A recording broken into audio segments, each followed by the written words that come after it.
ఆకాశ మహాకాశములను అందలి సమస్తమును సృజించిన దేవాది దేవునికి నా హృదయపూర్వక వందనములు, స్తుతులు, స్తోత్రములు సమర్పించుకుంటున్నాను. అందరికీ శుభోదయం. ఇది నా మహోన్నతుడైన దేవాది దేవుడు నీ కొరకు సిద్ధపరిచిన వాక్కు. మీరు యెహోవాకు యాజకులనబడుదురు, వారు మా దేవుని పరిచారకులని మనుష్యులు మిమ్మను గూర్చి చెప్పుదురు. దేవుని నామమునకు మహిమ కలుగునుగాక. ఈ మాటలు యెషయా గ్రంథము 61వ అధ్యాయము 6వ వచనములో వ్రాయబడి ఉన్నవండి.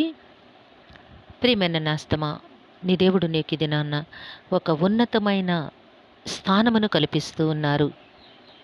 నీ దేవుడు నీ కొరకు ఒక గొప్ప ప్రణాళికను చేసి ఉన్నారు. నీ దేవుడు నీ పట్ల తన ఉన్నతమైన చిత్తమును నీకు ప్రచురము చేస్తూ ఉన్నారు. మీరు యెహోవాకు యాజకులగుదురు, వారు మా దేవుని పరిచారకులని మనుష్యులు మిమ్మును గూర్చి చెప్పుదురు. నీ దేవుడు నీకు ఇస్తున్న స్థానం ఏమిటి అనగా, నీవు నీ దేవునికి యాజకునిగా ఉందువు. నీ దేవుడు నిన్ను ఏర్పాటు చేస్తూ ఉన్నారు. నీ దేవుని సంకల్పములను, నీ దేవుని రాజ్య మర్మములను ఎరుగుటకు నీకు అనుగ్రహింపబడి ఉన్నది.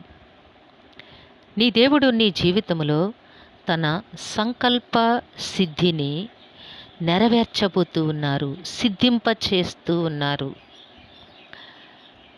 యాజకులనబడుదురు. ఎవరికట? నీవు నీ దేవునికి యాజకునిగా ఉందువు. మా దేవుని పరిచారకులని మనుషులు మిమ్మును గూర్చి చెప్పుదురు. ఎవరు? నీవు నీ దేవుని చేత ఏర్పాటు చేయబడిన యాజకునివని, దేవుని పరిచారకునివని ప్రజలందరూ కూడా నిన్ను గూర్చి చెప్పుదురు. నీ దేవుడు నీకు ఒక ప్రత్యేకమైన పనిని అప్పగిస్తూ ఉన్నారు. నీ దేవుని నామ ఘనత కొరకు జీవించుట నీ పట్ల దేవుని చిత్తమై ఉంది. దేవుని చిత్తము నీ జీవితంలో దేవాది దేవుడు నెరవేర్చబోతూ ఉన్నారు. నేస్తమా, నీకు ప్రకటన చేస్తూ ఉన్నారు. జనముల ఐశ్వర్యమును మీరు అనుభవింతురు, వారి ప్రభావమును పొంది అతిశయింతురు. అయ్యో, నాకు బ్రతుకడానికి బ్రతుకు లేదు, నా స్థితిగతులన్నీ కూడా చాలా దీనాతి దీనముగా ఉన్నవి అని నీవు దుఃఖిస్తూ ఉన్నావు. నేస్తమా, జనముల ఐశ్వర్యమును నీవు అనుభవిస్తావు, వారి ప్రభావమును పొంది నీవు అతిశయిస్తావు. ఉన్నతమైన స్థితిని దేవాది దేవుడు నీకు అనుగ్రహించబోతూ ఉన్నారు. నీవు చేయాల్సిన పని ఏమిటి అంటే, నీ దేవుని చిత్తములో నిలువబడుట. దేవునికి విరుద్ధమైన, వ్యతిరేకమైన ఏ ఆలోచన కూడా నీ బ్రతుకులోని నెరవేరకూడదు, ఆలోచించకూడదు.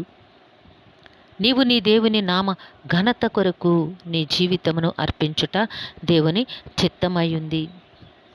దేవుని సన్నిధిలో, దేవుని పాదముల చెంత ప్రార్థించి కనిపెట్టి, దేవుని సంకల్పములో నిలువబడి జీవించడానికి నీవు ప్రయత్నము చెయ్యి, ప్రార్థన చెయ్యి. నీ దేవుడే నిన్ను తన కృపలో, తన చిత్తములో నడిపించనై ఉన్నారు. దేవుడు నీకు సమయానుకూలముగా సమస్త ఐశ్వర్యములను, సమస్త విధములైన అతిశయములను, ఆనందములను అనుగ్రహిస్తారు. కాబట్టి నువ్వైతే నీ దేవుని చిత్త ప్రకారమే జీవించాలి. దేవునికి హేయమైన ఏ ఆలోచన, ఏ కార్యము నీలో జరగకూడదు. దేవుడు తన కృపలో నిన్ను దీవించి ఆశీర్వదించునుగాక. ఆమెన్. ప్రార్థన చేసుకుందాము. సింహాసనాసీనుడైన దేవా, మీ ఘనమైన నామమును కొందనములు.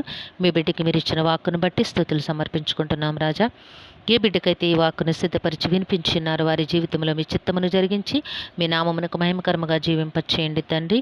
ఈ దినము పుట్టినరోజు, వివాహ దినమోత్సవంలో జరుపుకొంచిన బిడ్డలందరికీ మీ ఆశీస్సులు, దీర్ఘాయుష్ను ప్రసాదించండి.